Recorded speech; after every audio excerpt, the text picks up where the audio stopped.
আজ সারা দেশে দিন ও রাতের তাপমাত্রা অপরিবর্তিত থাকতে পারে বলে জানিয়েছে আবহাওয়া অধিদপ্তর। উপপরিচালকের পক্ষ থেকে আবহাওয়াবিদ মোহাম্মদ তরিফুল নেওয়াজ কবির স্বাক্ষরিত পূর্বাভাসে শুক্রবার 14 মার্চ সহ পরবর্তী 72 ঘন্টার আবহাওয়ার এ তথ্য প্রকাশ করা হয়েছে। পূর্বাভাসে বলা হয়েছে, বর্তমানে লঘুচাপের বর্ধিতাংশ পশ্চিমবঙ্গ ও তৎসংলগ্ন এলাকা পর্যন্ত বিস্তৃত রয়েছে। মৌসুমের স্বাভাবিক লঘুচাপ দক্ষিণ বঙ্গোপসাগরে অবস্থান করছে। আজ সকাল 9টা থেকে সিলেট বিভাগের দু-এক জায়গায় অস্থায়ীভাবে দমকা বা ঝড়ো হাওয়া সহ বৃষ্টি ও বজ্রসহ বৃষ্টি হতে পারে। এছাড়া দেশের অন্যত্র অস্থায়ীভাবে আংশিক মেঘলা আকাশ সহ আবহাওয়া শুষ্ক থাকতে পারে।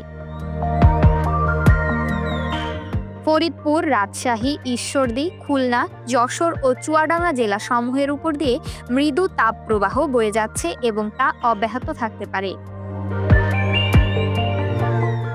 আগামীকাল অস্থায়ীভাবে আংশিক মেঘলা আকাশ সহ আবহাওয়া শুষ্ক থাকতে পারে এবং সারা দেশে দিন ও রাতের তাপমাত্রা সামান্য বৃদ্ধি পেতে পারে।